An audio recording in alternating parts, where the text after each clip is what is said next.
Hey, everybody. I am recording this intro the day after the election, and so it's going to be a really short intro today because I'm just not, I don't have a lot of words in this moment. I'm pretty shell-shocked. I'm so tired. I want to say something smart and pithy, but you know what? I don't have too much right now. Elections, boy, they take a lot out of us, and this one has taken it all.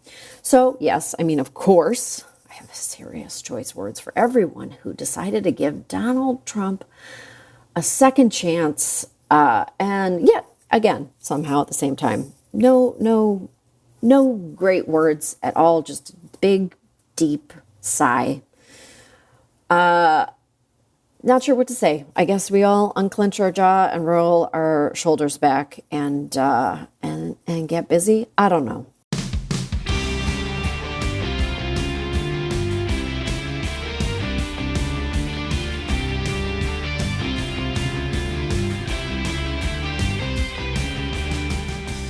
This is Choice Words. I'm Samantha Bee. My guest today is renowned food writer and magazine editor Ruth Reichl, and we spoke last week prior to Election Day. Somehow, I knew and felt deep in my bones that we would need a palate cleanser today, and this is that thing.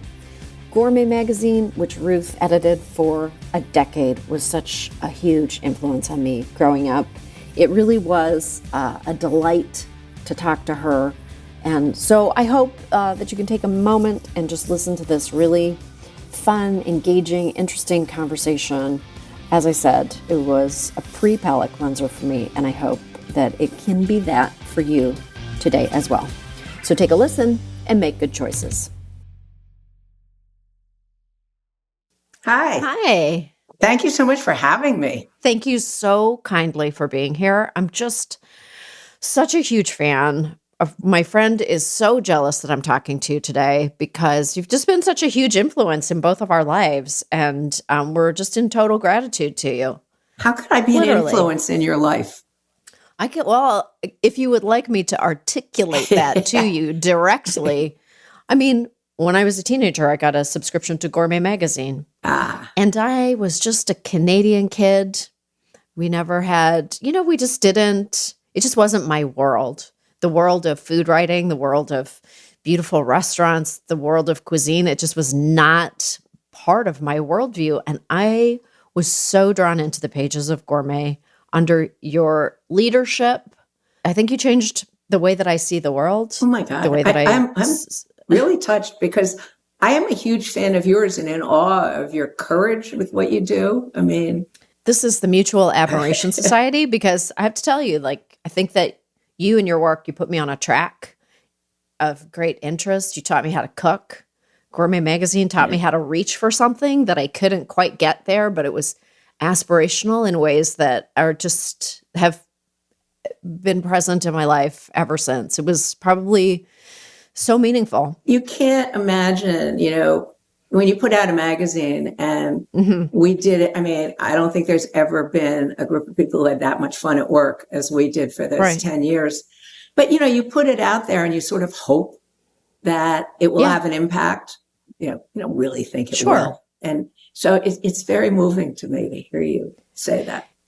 I think that you touched a lot of people's lives. I literally remember trying to make like a pecan-crusted trout for someone who was coming over, like a boyfriend or something, and it didn't really work, and it was sort of, I kind of burned the nuts, but it was trying for something that I could have never imagined prior, and it set the course. It set the course for a lot of people. So, and also just your writing in general. I have all your books. I feel like when I went to see Food and Country, which is your great, great documentary. And we're going to talk about all kinds of things, and we're going to talk about Food and Country. But when I went to see Food and Country, I was like, oh, there's your writing room, because I've seen it in the pictures of all your books. Incredible. And you will notice that I am not in my writing room at the moment. I noticed. Because I do not have Wi-Fi out there. Oh, you don't? Oh, intentional. I mean, intentional? I have my phone. So, okay. But I just, it initially it was like, I just want to be cut off when I'm out there. I mean, it's this lovely little cabin in the woods. Yeah. And, when we were building it, I said, no, just don't wire me. It's smart. And it's a beautiful view of all the seasons. It is a beautiful view. It's very beautiful. I walk in there and I'm peaceful. I think it's important for people to have space that is totally theirs. More than just a room of one's own, but a space that basically other people don't come into. Like a little womb space or something that's just for being creative, for thinking, for reading. Yeah. And nobody ever comes to my cabin. Occasionally when we have guests, I will let them sleep out there. But other than that, nobody ever comes knocking on my door, ever. And that's nice. So it's just my space and I need it. We talk about choice a lot here, big choices, small choices. That's kind of like the entry point to the whole conversation. And I'm curious how you make decisions, because you've made some big swings in your life and you've made big choices. Is there one that you can kind of point to that was so consequential in ways you might not have expected? Yeah. Probably the biggest swing I've made in my life was going to Gourmet. And I turned it down like more than once because I liked the job I had. I didn't know how to be an editor. I didn't know how to be a manager. I was terrified. I was going to be in charge of 65 people. Right. And, I'm a writer who spent my life more or less on my own. And I knew nothing about magazines. I ultimately took it because I really saw that, it was like 1999. It was just at the point where it seemed to me Americans might be ready for a food magazine that didn't just talk about recipes and restaurants. And that, there was all this stuff out there that I thought people should know. And the thing I didn't know, I remember when I said to my agent, when I was saying I wasn't going to do it, and she said, well, you'd make more money. And I said, no, I've never done anything for money. And besides, what can they pay me twice what I'm making now?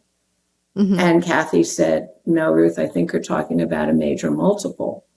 And I literally didn't know that people in journalism made the kind of money that they paid at Condé Nast. And I absolutely did not take it for the money, but I don't even know if I should be admitting this, but my life would be very different now if I hadn't had that money. I have a very sick partner, and the way medicine is in America today, he would probably not be alive if I hadn't been able to pay for good medical care for him. Right. And that I never anticipated, at 50 when I was saying, I'll never do anything for money. Right. And I don't think people should do things for money. But when you get older, it's really nice not to be poor. To have just like a foundation, just having the opportunity to build a foundation, such a gift. It's a gift. I've never said that to anyone before about, how that money has changed our lives in really significant ways. But, journalists make no money, as you know. Yeah. Yeah. And we really, we were those people who couldn't really afford to live in New York, but we were living in New York. And, right. And really stretching all the time. But, that's what you do. Well, I'm so thankful. I'm so thankful that you were able to do that. And also something to cherish, being able to actually make beyond a living wage, like lay that foundation while doing something that you're so direct and so passionate about. Like the marriage of those two tracks, it just feels almost unthinkable to people. And it was to me at the time. I really understood. As I said over and over again, I would have done that job for free. It was so exciting.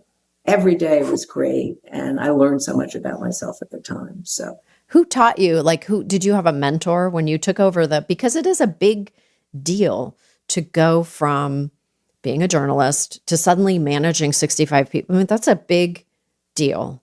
Managing is not something that you're typically training for when you're the food critic. Right. You know, you're not like, it's not in your imagined reality that all of a sudden you're going to be like negotiating things and doing business stuff. And even more than that, I mean, it wasn't so much the business stuff. It was just, how do you help people be the best that they are, which is a big part of management, right? Right. And, I'm a person who doesn't like it when people are unhappy.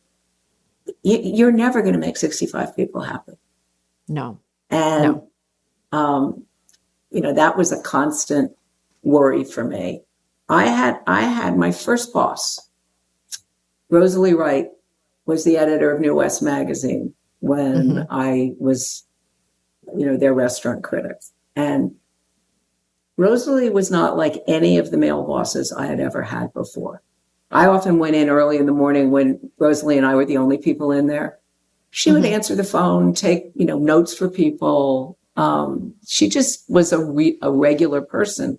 And she was also fierce because we ran the Jim Jones pieces.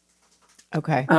They were in New West, and he organized a campaign to get advertisers to pull out of the magazine, to keep the magazine from publishing the first article.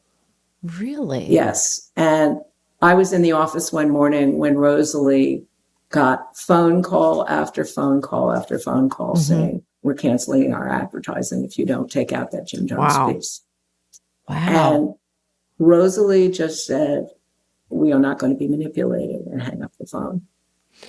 Boy, do you see that? Do you recall that? Not that I was going to go down this path, but when you read about like the Washington Post declining to do an endorsement, do you think back to that and go, this is what is required? Bravery. Yes. Courage. I absolutely. I mean, the cowardice of both of those people. I mean, Jeff Bezos is one of the richest men in the world. What does he care? I know. Well, I mean, why does he even want the paper? If, just proximity to the prestige of it, if he's going to interfere, if he's not doing journalism in the public interest, or he's not interested in that, it's journalism in the personal interest. I don't see the point. I mean, I don't know if you've read Marty Baron's, maybe it was in the New Yorker, but, he said he was especially disappointed because Bezos was the best publisher he'd ever had, stood by him in every decision. And he said, really, he wished he had been more interfering, not less. I mean, he wished he'd been there weighing in because everything he had to say was smart. And, he said that he was really shocked by this particular action. It's a huge disappointment. I think that because I've read so much about your career, I've heard you speak about it on many occasions, but I think it's so interesting that at so many junctures in your career, you've kind of gone, I don't really want to do that. I don't think that that's the right job for me. I'm not that interested. Like even becoming a food critic, you were kind of like pulled into it. Well, I'm very change averse. I mean, I am a person who, this is a blessing. I'm a person who's generally happy where I am. If I'm in one conversation, I don't want to be in another one. If I'm at a party, I don't wish I were somewhere else. And what that means is, I feel good where I am. So why would I want to change? Right. Well, we're all very glad that you did. I don't know how much you're in the world of social media. I get your newsletter, stuff like that. But isn't it so interesting now that Instagram posts and like TikToks are doing so much work in the field of restaurant criticism? Like, do you relish the kind of democratizing effect that has? Or do you kind of think, oh, but it's not like quite what we were going for? Or do you just see the whole open field and all are welcome? Well, I have a lot of feelings about it. And one is, as someone who was born into a country that didn't care about food at all, the fact that food has become so much of popular culture that it's, all over TikTok and Instagram is fantastic. I'm thrilled when people are interested in food because I think it takes you to very good places. I'm really happy about it for that reason. Yeah. I also think the more voices that, so restaurant criticism in the United States was pretty much invented by Craig Claiborne. And it pretty much starts in the 50s. And for the longest time, a few people had such loud voices. And now we get this big diversity of voices. And I think it means that people have to make up their own minds. Right. You get this information coming from all these different places. And if you're a smart person, you take them all in and then you make your own decision. And that's a lot better than listening to, someone who says this restaurant is great and you go there just because one person said so. Right. Yeah. It's like movie reviews, really. I really just don't base anything I go see on anything I read about it. I just kind of go, is this interesting? Although I will say that, like, if I read about a bakery in more than 3 different publications, I'm just going to go there because I need to know. And I'm going to get a sampler box of everything. Can you talk about food and country? Because I think so often about the food systems here. The documentary is amazing. For people who have not seen it, can you tell us a little bit about it and kind of what was the genesis of that documentary, which you started filming during COVID? We filmed it all during COVID. All of it. Pretty much, all yeah. Of it. The movie is basically about our broken food system. But the genesis of it was my husband and I were in LA on March 11th. And we looked at each other and said, if we don't go home, they're going to close the airports. And we better get home.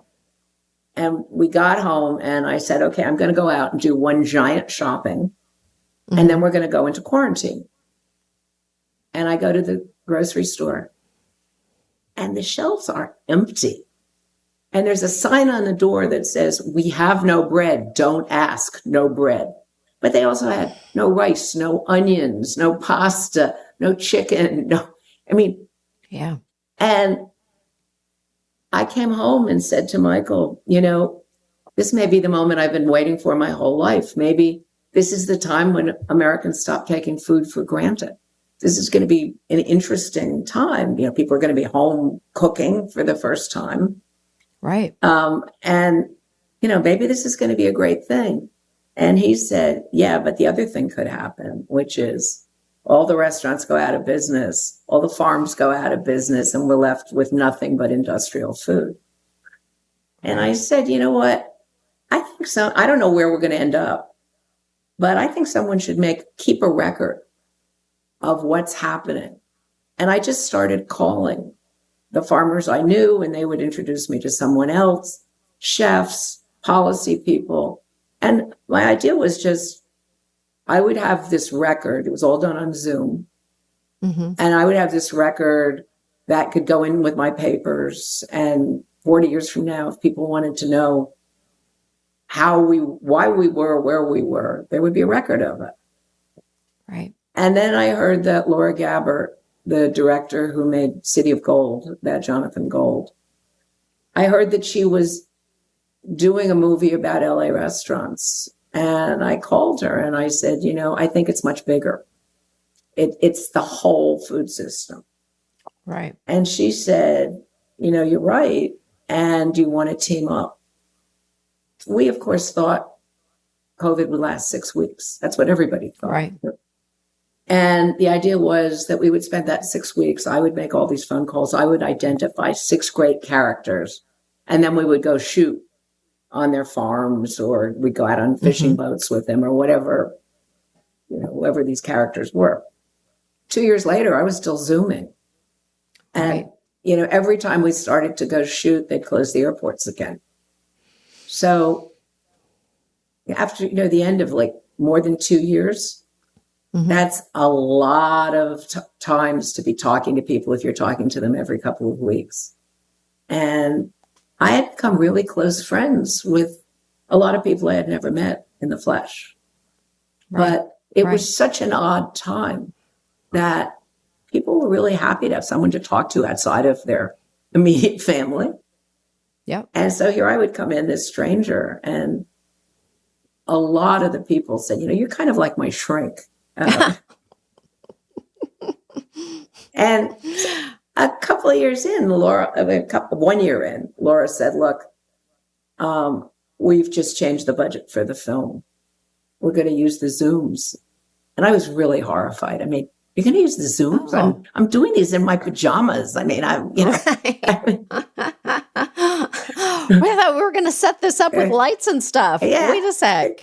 I mean, you're going to, I'm coming out of bed. I mean, it's like, no, you can't do it. And she said, Ruth, there's some really amazing stuff happening. People are crying on camera. You watch me develop a relationship with this, we called him the hot cowboy, the rancher. The rancher. And I have to tell you, when we opened at Sundance, we brought all of the people in the film to Sundance. And so I met them for the first time, and they were meeting each other. And I want to tell you, the hot cowboy really was hot. I mean, women all over Sundance were like looking at him. I really love that you did it, because there is really, people have such trauma, even talking about or thinking about that period of time.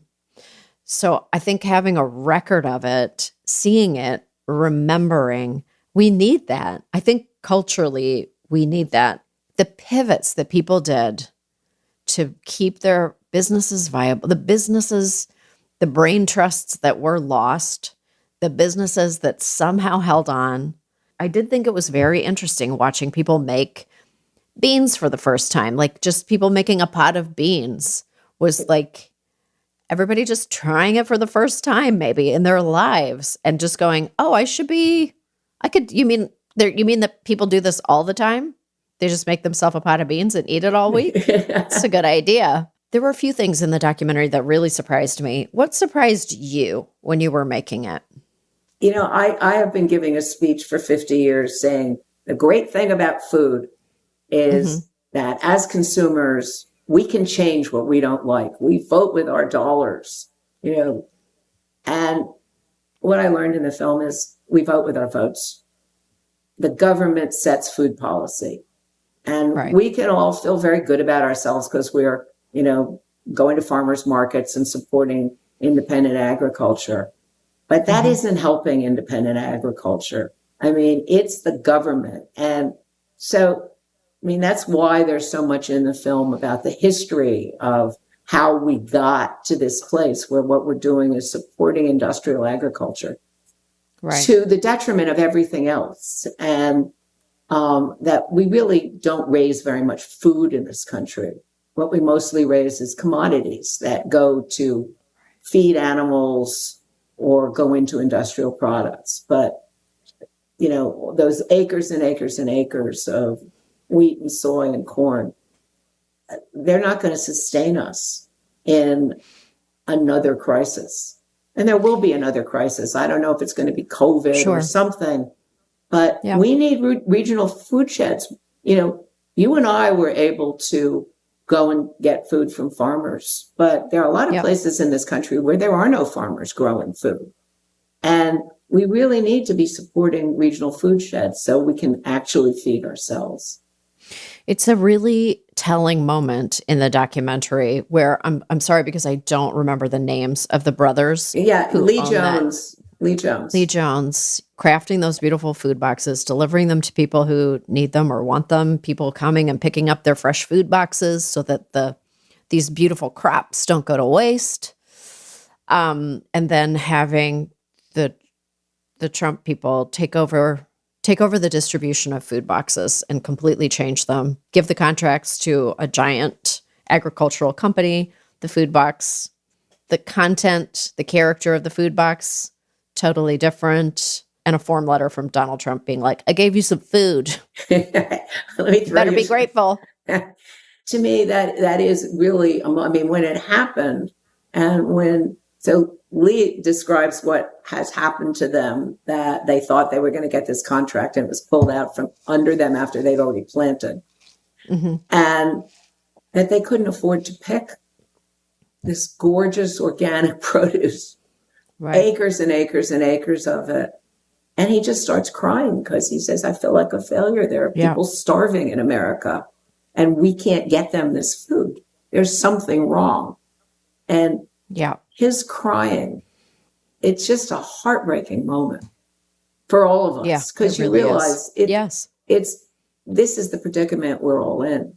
It's revealing that it's more fragile than any of us want it to be or are willing to think about. It's precarious. Independent producers are in a precarious position. Agriculture is difficult. It's difficult at the best of times. It's kind of like whimsical based on the weather and climate change. The results vary every year. They can vary pretty widely, and there's not much you can do about it. It's a really great portrait of just kind of like independent producers going like, how can I make this viable? The moment for me, the other real moment is when Steve Stratford, the cowboy in Kansas, I said, do you want your kids to do this? And he said, look at it this way. Every year I go to the bank, I borrow $8 million as operating capital. I work 3 jobs. I work 100 hours a week. And in a good year, I take home $50,000. I said, you have to be an idiot to risk $8 million for $50,000. But I love this work. And basically, that is the position of every independent farmer in America. They go to the bank, they borrow money, they pray it'll be a good year and the prices will be high enough so that they can repay the loans. And we're not talking about little loans. I mean, we're talking, those machines cost like $1 million, a lot of them. I mean, these are big loans they're taking out. And big risk. It's all risk. It's all risk. And the people we chose, ultimately, I talked to 178 people in the course of making this film. And, to narrow it down, I feel like I gave Laura an impossible job. But the people we basically decided to focus on were all people who came out of COVID better than they went in. Right. Yeah, I'm talking about it like it's devastating, and there are devastating moments in it, certainly. But actually, I can honestly say that I walked out of the theater feeling hopeful, like not feeling like there's a Pollyanna version that like answers all these questions, but I did in the individual stories feel a sense of hope. And I do think that in New York City or maybe in the country writ large, like there is a resurgence of caring about restaurants and people are eating out again. And there is an excitement around food that feels real. And it's not just, when you talk about restaurants, it's not just about food. It's about community. We like being out in a place surrounded by happy strangers who might ultimately become our friends. Do you like The Bear? Do you like watching oh my God, shows about? I love it so much. Although I have to say, I like the second season much better than the third. Oh, do you? Interesting. I love the second season. The second season was really, really good. Do you read about food? Is it yeah, you do. Of course I do. You're like, still. Because sometimes, as a person who has worked in comedy, I rarely watch comedy. Oh. So I wondered if that was. Well, no, that makes sense. But no, first of all, the food world isn't that big. So I know so many people who are writing things. And of course you have to read your friends' work. Yeah, you have a novel released this year. Oh, I'm behind. I got to read this thing. The Paris novel is just pure fun. It's escapist. I am not a person who likes to write. I like having written. I'm sure, but yeah, but don't, I will do anything to avoid sitting down at the computer, except for this book. I couldn't wait every day. I would pick up my computer, go out to my studio and say to my family, I'm going to Paris now. And it was like I got to go to Paris as I was writing it. Yeah, this is like a fantasy. I went back to 1983. So I can't believe this, but 1983 is considered historical fiction. Oh my God. What? Oh, Um, no. but you'll see it's listed under historical fiction. But it was a wonderful time in Paris. And I got to write about all the things I love best: food, art, fashion, the city of Paris. Oh, boy. Okay. And I'm in. How are you feeding yourself now? What are you know how you get into, like, when you cook for yourself a lot, you get into little grooves. You start, I don't know about, actually, I should not speak for you, but sometimes if I really like a breakfast, I'm going to do it for 5 days straight because I'm just into that thing. Are you like that, or are you constantly? Well, here's the thing. I almost never cook for just myself. If it's just me, I will probably just make myself a bowl of soup. Isn't that funny? I mean, I don't do serious cooking for me. For just you. And how I cook now is pretty much, I get up every morning and say to Michael, what do you want for dinner? And then I make whatever it is that he's asked for dinner. I guess I cook more for other people than I do for myself. I think that's very interesting, because I would say if I was by myself and no one was asking for anything, I would probably have cheese. Oh, well, there is that. Yes. Cheese and crackers. Cheese and bread, cheese and crackers. Absolutely delicious. Yes. I mean, portable. That's my midnight. Before I go to bed and I'm kind of hungry, I stand in the kitchen and eat cheese and crackers. There's nothing more satisfying. Or in a pinch, crackers and butter. Crackers and butter. Oh, that's good. Oh, that's really good. Matzah and butter is very good. Oh, I don't think I've ever tried that in my life. Oh, it's good. Going to now. Yeah. What do you think about the advent of meal kits for families? Do you embrace that kind of conceptually? Are you like, the more people who are doing more things in the kitchen, the better it is for all of us? No.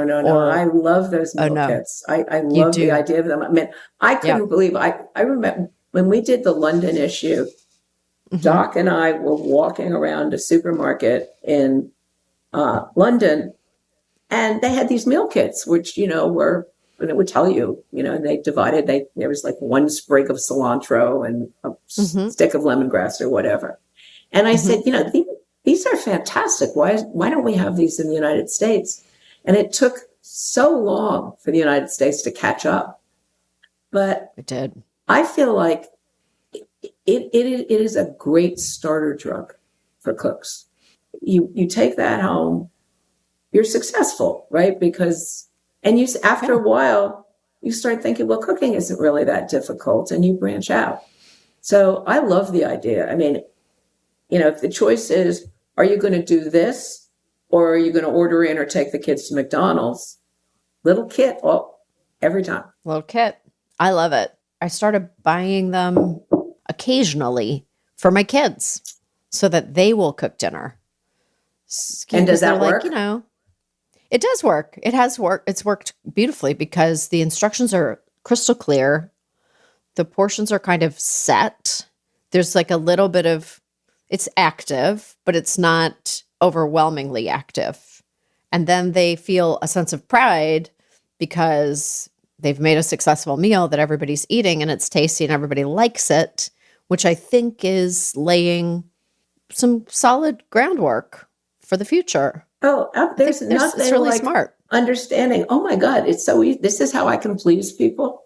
That's really easy, It's exciting. Yeah. It's nice to feel the warmth of other people. There's something about nourishing other people that's incredibly satisfying.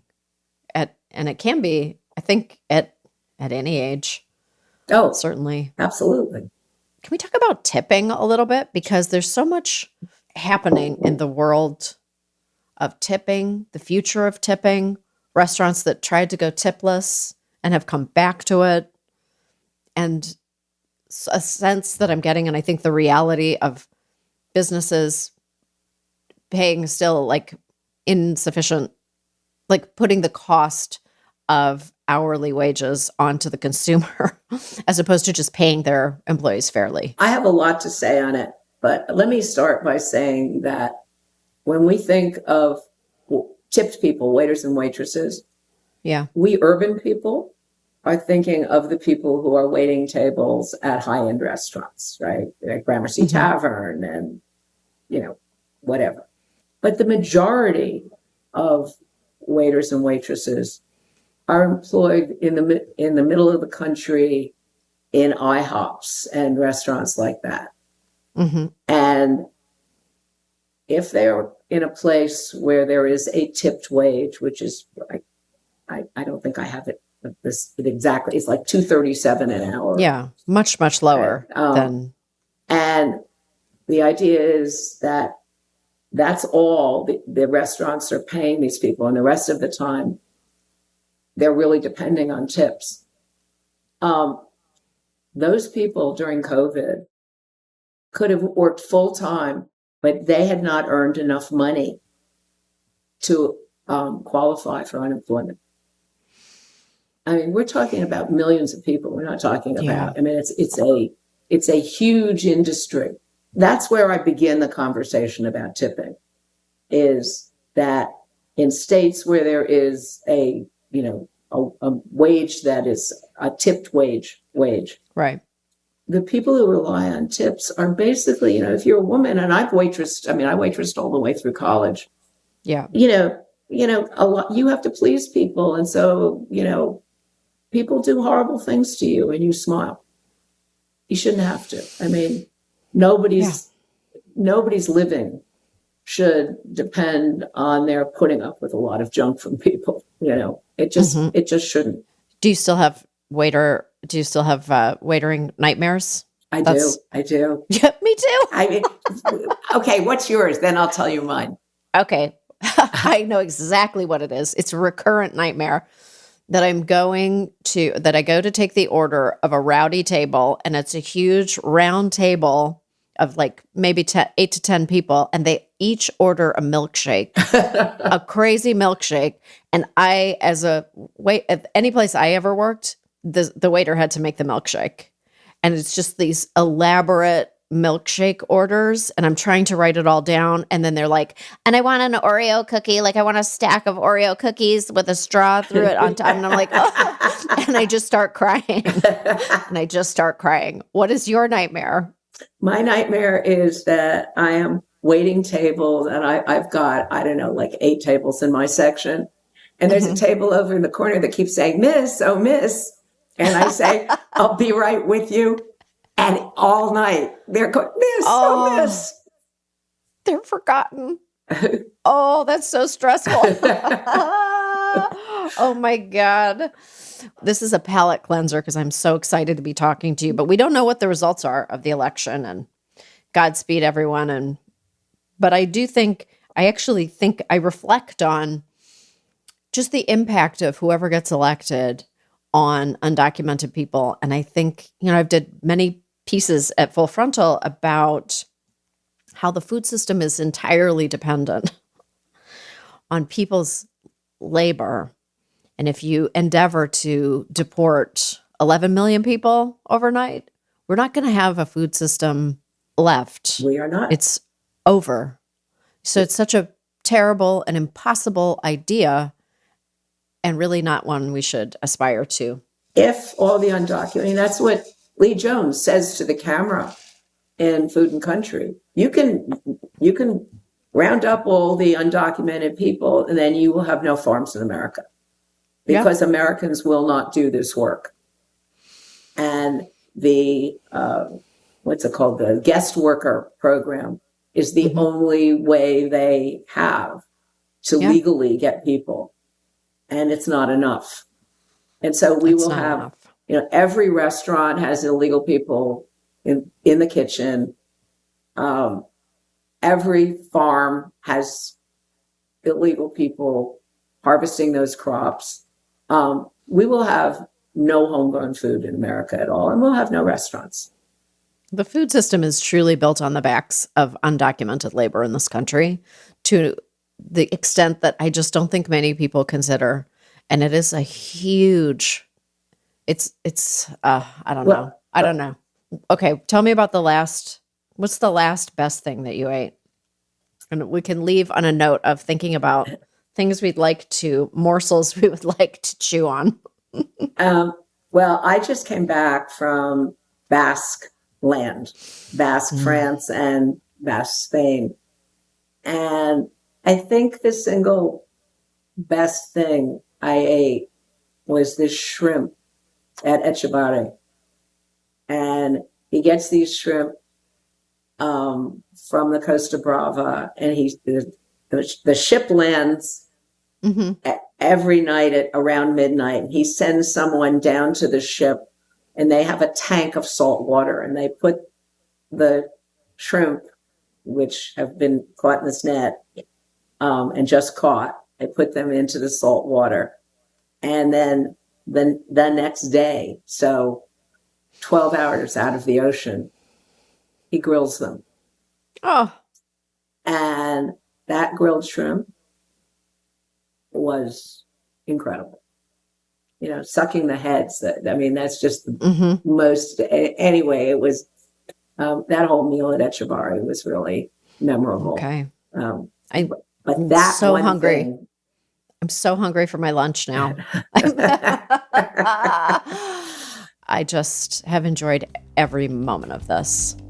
What a gift. Me too. Thank you. That was Ruth Reichl, and I had no choice but to look up one thing. We talked about tipping restaurant workers and how there has to be a better way than paying them a base hourly wage of a little more than $2. That's what I got paid when I was in the service industry, and it is no joke. But when did that even start?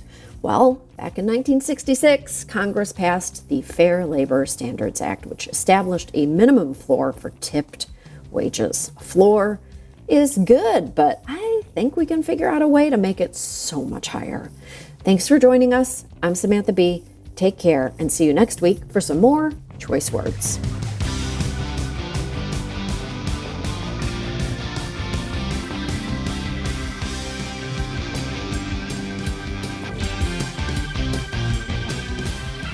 Thank you for listening to Choice Words, which was created by and is hosted by me. The show is produced by Tzvia Baron-Reinstein with editing and additional producing by Josh Richmond. We're distributed by Lemonada Media, and you can find me at RealSamB on X and Instagram. Follow Choice Words wherever you get your podcasts or listen ad-free on Amazon Music with your Prime membership.